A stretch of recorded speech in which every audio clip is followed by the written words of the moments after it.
Autre point intéressant, on a la coutume, pendant la fête de Sukkot, pendant les jours de Chol HaMoed, d'organiser ce qui s'appelle une Simchat Bet HaShoeva. Simchat Bet HaShoeva, c'est des danses. On se réjouit beaucoup, quelquefois on mange un petit peu, et on danse avec des instruments de musique. Est-ce permis ou pas à un endeuillé de s'associer? A priori, c'est un problème. Pourquoi? Il y a des instruments de musique. Et donc, la personne qui est en deuil n'a pas le droit de s'y associer. Lorsqu'il s'agit du Rav du Bet Knesset, ou alors de l'un des Gabaïm du Bet Knesset, l'une des personnes qui toujours se trouve au Bet Knesset, qui gère tous les problèmes, qui s'occupe de tout organiser, si on interdit à ces personnes-là de se trouver au Bet Knesset, tout le monde va dire « Mais il est où le Rav? C'est bizarre, on ne le trouve pas. » Et sans arrêt, ils vont chercher à droite et à gauche, ils ne vont pas voir le Rav, ils vont se demander qu'est-ce qui se passe. Ah, c'est parce qu'il est en deuil.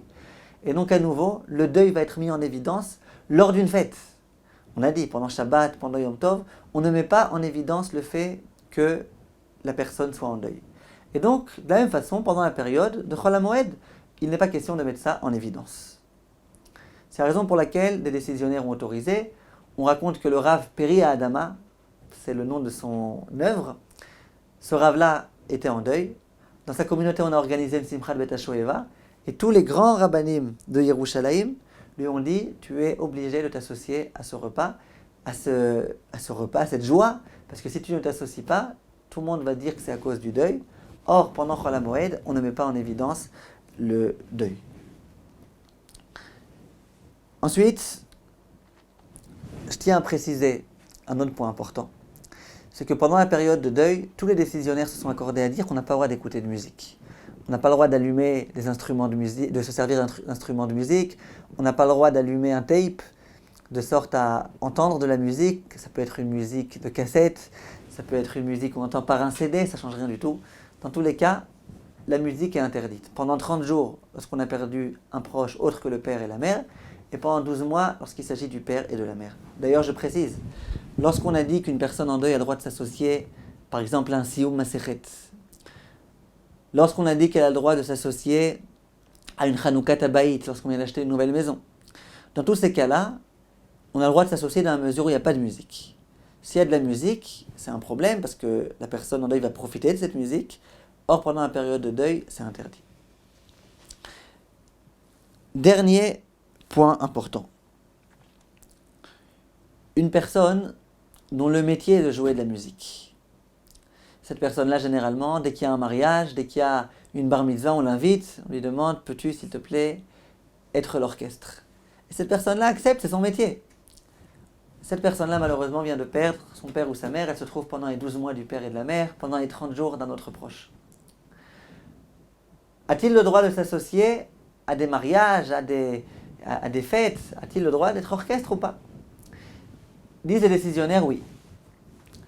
S'il vient pour se réjouir, c'est autre chose. Mais s'il vient pour jouer de la musique, c'est son métier. Il n'est pas là pour se réjouir, il est là pour travailler. D'ailleurs, il ne se réjouit pas tellement, finalement, parce qu'il est en train de s'occuper, de se préoccuper de son métier, de faire son métier comme il se doit. Et donc, on lui a autorisé à le faire. Dans le même ordre d'idées, les décisionnaires ont écrit qu'une maîtresse à l'école, une ganénette, une femme une enseignante de petits bébés, de petits nourrissons, en général, tous les jours, on allume la musique. Tout type de chant que les enfants aiment bien entendre. Pour pouvoir les éduquer, on a besoin quelquefois de leur allumer de la musique. Pour pouvoir faire des ateliers avec eux, organiser des danses. Lorsque cette enseignante le fait, elle ne le fait pas du tout pour kiffer. Elle ne le fait pas pour profiter. Bien sûr qu'elle profite, parce qu'elle a un bon cœur. Mais elle le fait pour le bien des enfants. Si cette nourrice-là est dans une période de deuil, il y a tout à fait lieu de lui autoriser d'allumer de la musique pour les enfants. De la même façon, une personne qui travaille, qui se trouve à un endroit dans lequel tous les jours on allume la musique. Pourquoi les autres ouvriers allument la musique pour travailler? Lui, il ne peut pas les empêcher d'allumer la musique. Non, il a le droit. Il va là-bas pas pour écouter de la musique, mais pour gagner son argent, pour gagner sa vie. Et donc, il a le droit. Dernier cas, une personne qui monte dans un autobus, qui monte dans une voiture. Or, cette personne-là est en deuil. Elle va pouvoir maintenant imposer à tout le monde d'éteindre la musique. Parfois, ça ne se fait pas. Parfois, en plus, on ne va pas l'écouter. Que faire dans un tel cas? On se trouve dans un autobus, il y a de la musique à tue-tête. Mettre des boules qui est, ça ne servira à rien. Que faire dans un tel cas?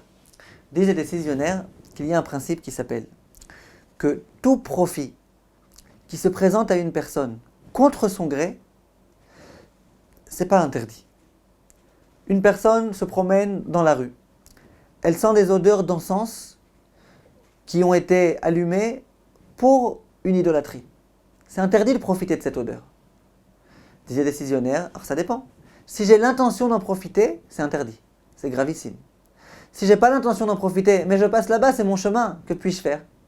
Pas sentir, je sens. Alors, je vais pas me mentir. Dans la mesure où je n'ai pas l'intention d'en profiter, c'est autorisé.